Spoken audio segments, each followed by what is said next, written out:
विधान परिषदेच्या निवडणुकीसाठी महायुतीचा फॉर्म्युला ठरल्याची माहिती भाजपच्या सूत्रांनी दिली आहे। या सूत्रानुसार भाजपच्या वाट्याला 12 तर शिवसेनेच्या वाट्याला 3 तर राष्ट्रवादीच्या वाट्याला 2 जागा येणार असल्याची माहिती आहे। तर दुसरीकडे शिवसेना 5 पेक्षा जास्त जागांवर दावा करणार असल्याची माहिती शिवसेनेमधल्या सूत्रांनी दिली आहे। दरम्यान मुख्यमंत्री फडणवीस आणि दोन्ही उपमुख्यमंत्र्यांच्या बैठकीत जागा वाटपावर अंतिम शिक्कामोर्तब होणार आहे।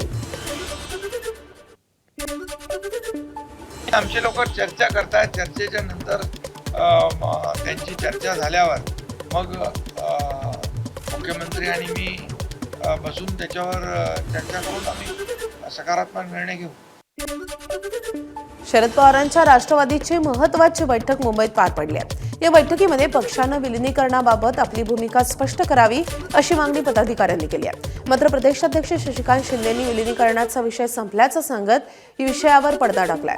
तसंच अजित पवारांच्या राष्ट्रवादीतील आमदार शरद पवारांसोबत येण्यास तयार झाल्यास त्यांच्याबाबत विचार करू असंही शशिकांत शिंदे म्हणाले। सक्षम विरोधी पक्ष म्हणून आम्ही उभा करण्याच्या संदर्भातली चर्चा होती। अनेक खासदार, आमदार, लोकप्रतिनिधी, कार्यकर्ते यांनी पदाधिकारी यांनी आपापली मतं मांडली, मुद्दे मांडलेले आहेत। त्यामुळे या सर्व गोष्टीचा पहिलं स्पष्टीकरण करतो, विलिनीकरणाचा विषय हा संपलेला आहे। यापुढे विलिनीकरणाच्या बाबतीमधली कुठलीही चर्चा होणार नाही। आम्ही सक्षमतेने राष्ट्रवादी काँग्रेस शरद पवार पक्ष हा पवार साहेबांच्या नेतृत्वाखाली आमच्याकडे तो नेता म्हणून आमचा जो चेहरा आहे तो घेऊन महाराष्ट्रामध्ये आम्ही जाणार आहोत आणि हे नक्की आमचं झालेलं आहे। तो विधायक आना चाहते हैं आपकी पार्टी में, उनके लिए दरवाजे खुले रहेंगे? अभी तक हमारे पास ऐसा प्रस्ताव नहीं है, आने के बाद सोचेंगे। विधायक अगर आते हैं, पवार साहब के नेतृत्व में काम करने के लिए अगर तैयार होते हैं तो उनके बारे में सोचने के लिए हम लोग तैयार हैं। विधायक अगर आते हैं, पवार साहब के नेतृत्व में काम करने के लिए अगर तैयार होते हैं तो उनके बारे में सोचने के लिए हम लोग तैयार हैं। विलिनीकरणाच्या चर्चांना पूर्णविराम मिळत असतानाच शरद पवार गटात नवं नाराजी नाट्य रंगल्याचं बोललं जात आहे। गेल्या अनेक दिवसांपासून रोहित पवारांच्या भूमिकांमुळे पक्षातच मतभेद निर्माण झाल्याच्या चर्चा सुरू आहेत। त्यातच रोहित पवारांनी मुंबईतल्या बैठकीला गैरहजेरी लावल्यामुळे अनेक उलटसुलट चर्चांमध्ये भरच पडली आहे। मुंबईत राष्ट्रवादीच्या वतीनं बैठकीचं आयोजन करण्यात आलं होतं। या बैठकीसाठी पक्षाचे अध्यक्ष शरद पवार यांच्यासह पक्षातील प्रमुख नेते, आमदार, खासदार तसंच विधानसभेच्या उमेदवारांची हजेरी होती। मात्र इंदापूरमधील प्रश्नासाठी पुण्यातील सिंचन भवनला भेट देण्यासाठी गेल्याचं कारण देत रोहित पवारांनी बैठक टाळली आहे। पक्षानं भाजपसोबत जाण्याचा निर्णय घेतल्यास आपण मात्र भाजपसोबत जाणार नाही असं वक्तव्य रोहित पवारांनी नुकतंच केलं होतं आणि त्यामुळे पक्षात नेमकं काय चालू आहे आणि रोहित पवारांना नेमकं काय खुपतंय याची चर्चा सुरू आहे। हा विषय आत्ता नाही हाताळला, ठीक आहे, तिथं मोठे नेते आहेत, आम्ही कार्यकर्ते आहेत, आम्ही नेत्यांच्या मार्गदर्शनाखाली चालतो। पक्ष काय अडचणीत येणार नाही रोहित पवार तिथं नाही गेला तर, पण इथं जर रोहित पवार नाही आला आणि या 2 तालुक्यासाठी जर नाही लढला तर तिथे शेतकरी अडचणीत येतील। मग आज शेतकरी अडचणीत येऊन जर त्या ठिकाणी त्याचं घर चालणार नसेल तर शेतकरी आणि तिथे असणारे लोक हे जास्त महत्त्वाचे। तर मी सुप्रियाताईंची त्या ठिकाणी परवानगी घेतलेली, विनंती केलेली आहे। आपल्या नाराजीच्या बातम्या निराधार असल्याचं स्पष्टीकरण आमदार रोहित पवार यांनी एक्सपोज करत दिलंय।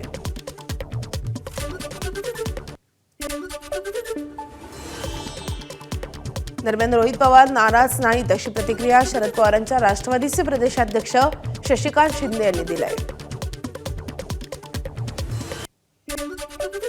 मला माहीत नाही रोहित पवार नाराज नाही आहेत, ते कुठल्या कार्यक्रमाच्या निमित्ताने आंदोलनासाठी गेले असतील, पण पक्षामध्ये अशी कुठल्याही प्रकारची नाराजगी नाही असं माझं स्पष्ट मत आहे। त्यामुळे आपण अशाच कुठल्या प्रकारच्या बातम्या काढू, हा नाराज आहे तो नाराज, आमचा पक्ष एक संघटने आहे ते सगळ्या मजबूतीने चाललेला आहे।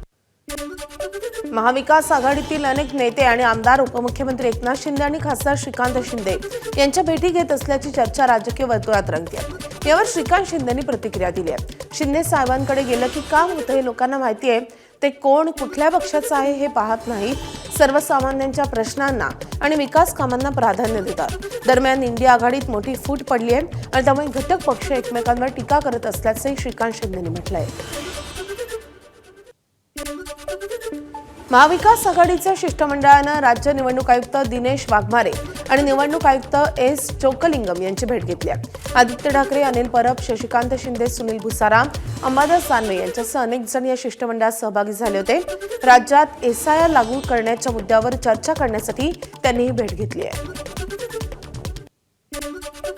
भंडारा गोंदिया विधान परिषद मतदारसंघांच्या निवडणुकीसाठी प्रशासन सज्ज झालंय. यापूर्वी या मतदारसंघाचं प्रतिनिधित्व परिणय फुके यांनी केलं होतं.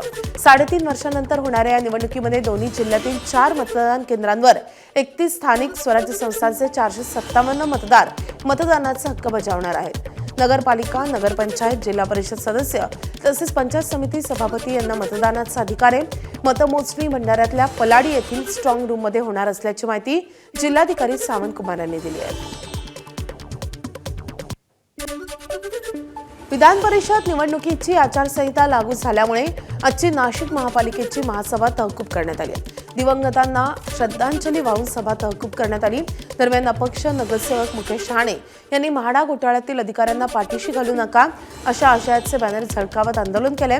सत्ताधारी महापालिकेच्या अधिकाऱ्यांना पाठिंबा देत असून आचारसंहितेचं कारण सांगून सभा गुंडाळल्याचा आरोपही त्यांनी केला आहे. मोदी साहेबांचं, फडणवीस साहेबांचं मोठं स्वप्न होतं आपल्या गोरगरिबांना घरं मिळाले पाहिजे.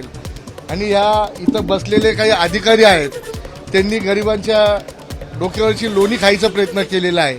यांना कुठेही सोडता कामा नाही. आपल्या महापालिकेत पोलिसांना येण्याच्या आधी एक पत्रव्यवहार करायला लावला. तुम्ही परस्पर येऊ शकत नाही अशी दमदाटी ह्या महापालिकेतर्फे चालू आहे. याचा निषेध आम्ही आज इथं करत होतो, परंतु आजची आचारसंहिता लागल्यामुळे ही महासभा तहकूब झाली. 18 जूनला होणाऱ्या विधान परिषद निवडणुकीसाठी रायगडमधून शिवसेना आक्रमक झाली आहे. शिवसैनिक विकास गुगावले यांना उमेदवारी द्यावी अशी मागणी होती आहे. रायगड जिल्हा परिषद अध्यक्षपदाच्या निवडणुकीत शिवसेनेवर अन्याय झाला. पालकमंत्री पदावरूनही वाद सुरू आहे. युतीचा धर्म केवळ शिवसेनाच पाळते अशी आठवण शिंदे शिवसेनेचे जिल्हा प्रमुख प्रमोद घोसाळकर यांनी करून दिली आहे. विकास गुगावले तरुण आणि हुशार असून ते कोकणाला न्याय देतील असा विश्वासही त्यांनी व्यक्त केलाय. सर्वाधिक मताधिक्य असलेल्या शिवसेनेला ही जागा मिळावी अशी त्यांची मागणी आहे. पंतप्रधान नरेंद्र मोदी इटलीच्या दौऱ्यावर आहेत. मोदींच्या 5 देशांच्या दौऱ्याचा हा अंतिम टप्पा आहे. रोममध्ये मोदींचं जल्लोषात स्वागत करण्यात आलंय. दरम्यान पंतप्रधान मोदींनी इटलीच्या पंतप्रधान जॉर्जिया मेलोनी यांच्यासोबत चर्चा केली आहे. तसंच पंतप्रधान मोदींनी इटलीच्या पंतप्रधान मेलोनींना मेलडी चॉकलेट गिफ्ट दिलंय. चॉकलेट दिल्यानंतर मेलोनी यांनी आभार मानलेत. मोदींनी चांगलं गिफ्ट दिल्याचं मेलोनी यांनी म्हटलंय. Prime Minister Modi brought us a gift, a very, very good toffee. Melt.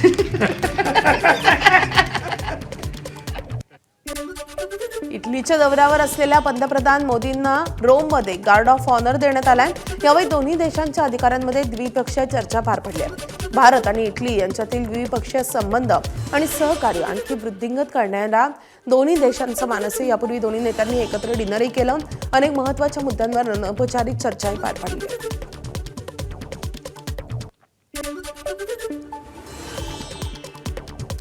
या देशाची जनता मोदींची फ्रेंड होऊ शकली नाही, मात्र मेलोनी त्यांच्या फ्रेंड झाल्यात अशी टीका संजय राऊतांनी मोदींच्या इटली दौऱ्यावर केली आहे. तर इटलीच्या पंतप्रधानांना चॉकलेट आणि भारतीयांना गाजर हे आम्हाला काही पटलं नाही असं म्हणत विजय वडेट्टीवारांनी निशाणा साधलाय.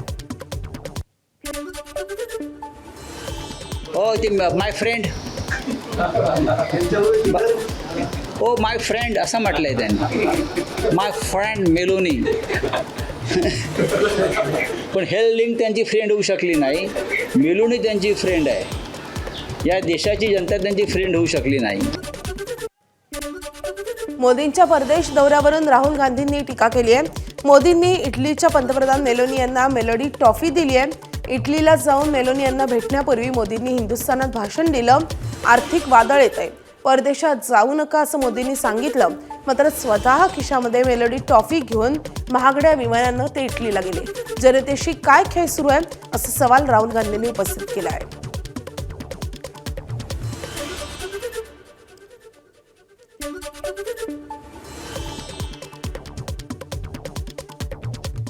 बीजेपी वाले मेरा मजाक उड़ाते हैं.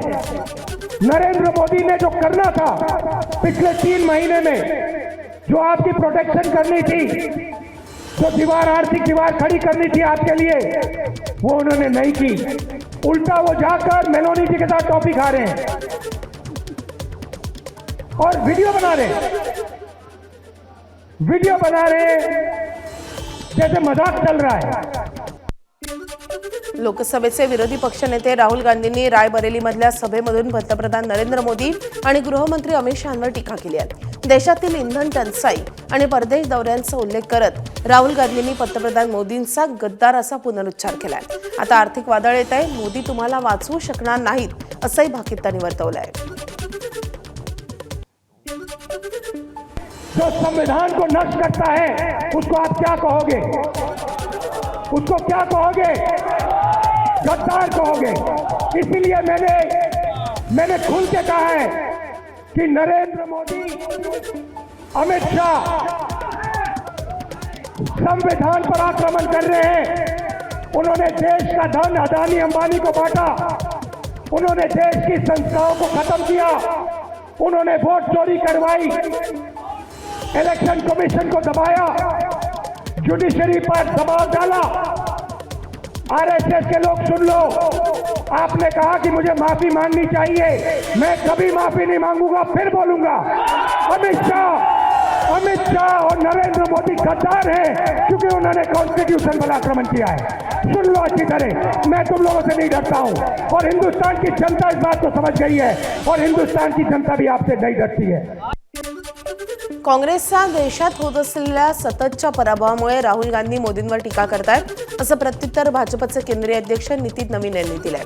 तर राहुल गांधींनी मोदींचा नाही तर देशाच्या जनतेचा अपमान केल्याची टीका नितीन नवीन यांनी केली आहे। मैं मानता हूं कि लगातार हो रही हार, निराशा कहीं ना कहीं उनके स्वभाव और उनके चरित्र में दिख रहा है और यही हताशा और निराशा आज उनके इस सब तरह के शब्दों के बयान आ रहे हैं। मैं पूछना चाहता हूं राहुल गांधी जी, आपके पूर्वजों ने इस देश की ज़मीन और ज़मीन को हमेशा गिरवी रखने का काम किया, कभी हमारे सैनिकों के मनोबल को बढ़ाने का काम नहीं किया, लेकिन हमारे यशस्वी प्रधानमंत्री श्री नरेंद्र मोदी के नेतृत्व में इस देश की ज़मीन भी सुरक्षित हुई और देश के लोगों का ज़मीर भी मजबूत हुआ। राहुल गांधी यांच्या विरोधात दिल्ली पोलिसात तक्रार दाखल करण्यात आली आहे। भाजप युवा मोर्चाचे प्रवक्ते अभिषेक दुबे यांनी तिगडी पोलीस ठाण्यामध्ये ही तक्रार दिली आहे। राहुल गांधी यांनी पंतप्रधान नरेंद्र मोदी आणि गृहमंत्री अमित शाह यांच्यासाठी सार्वजनिक कार्यक्रमामध्ये गद्दार शब्दाचा वापर केल्याचा आरोप त्यांनी केलाय। या प्रकरणात एफआयआर दाखल करण्याची मागणी करण्यात आली आहे। राहुल गांधी हे रिजेक्टेड माल आहेत अशी टीका मुख्यमंत्री देवेंद्र फडणवीस यांनी राहुल गांधींवर केली आहे। राहुल गांधींनी मोदींवर केलेल्या टीकेनंतर मुख्यमंत्र्यांनी प्रत्युत्तर दिले आहे। मला असं वाटतं, मागच्या वेळेस मी सांगितलं होतं, पवार साहेबांना फार राग आला, ते म्हणाले की मुख्यमंत्र्यांनी असे शब्द वापरू नये, पण मी पुन्हा सांगतो, हा रिजेक्टेड माल आहे। दरम्यान काँग्रेसचा इतिहासच आणीबाणी, कलम 370 आणि बोफर्स यासारख्या देशविघातक गद्दारीने काळवंडलेला आहे आणि त्यामुळे काँग्रेसचे शहजादे राहुल गांधी यांनी कुणालाही गद्दार म्हणणे हे हास्यास्पद आहे अशी प्रतिक्रिया भाजपचे प्रदेशाध्यक्ष रवींद्र चव्हाण यांनी एक्सपोज करत दिली आहे। तसंच राहुल गांधींना काँग्रेस पक्षाच्या इतिहासाचा विसर पडला असावा असं म्हणत रवींद्र चव्हाण यांनी राहुल गांधींवर निशाणा साधला आहे। केंद्रीय शिक्षण मंत्री धर्मेंद्र प्रधान यांनी नीट यूजी एक्झाम संदर्भात उच्चस्तरीय आढावा बैठक घेतली आहे। या बैठकीमध्ये केंद्रीय सुरक्षा आणि गुप्तचर संस्थांचे अधिकारी, शिक्षण मंत्रालयाचे वरिष्ठ अधिकारी तसेच एनटीएचे महासंचालक उपस्थित होते। परीक्षेच्या पारदर्शक आणि सुरक्षित आयोजनासाठी आवश्यक तयारीचा आढावा यावेळी घेण्यात आला आहे। याचबरोबर मेटा, गुगल आणि टेलिग्राम सारख्या सोशल मीडिया प्लॅटफॉर्मच्या प्रतिनिधींशी स्वतंत्र बैठक घेऊन परीक्षांबाबत पसरवली जाणारी चुकीची माहिती, बनावट पेपर लीक दावे आणि फसवे टेलिग्राम चॅनल्सवर कठोर कारवाईचे निर्देशही यावेळी देण्यात आले आहेत।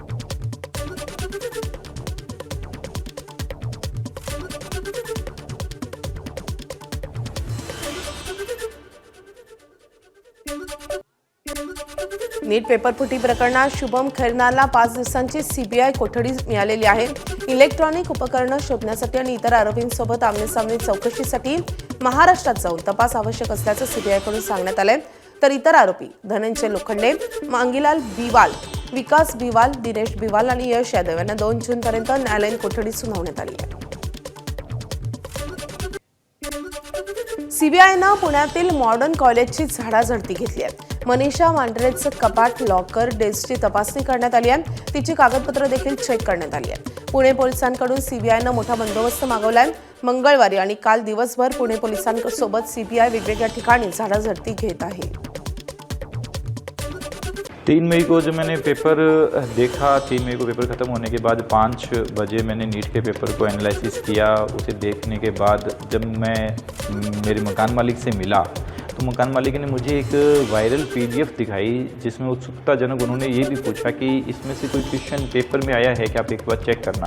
तो जब मैंने केमिस्ट्री की PDF देखी तो पता चला कि उस PDF में उस दिन नीट में आए हुए हूबहू 45 के 45 क्वेश्चन एज इट इज़ थे. उसको देखते ही हम दोनों सत्ते में आ गए और फिर मैंने भी उनसे पूछा कि और भी कोई PDF हो तो मुझे बताइए आप.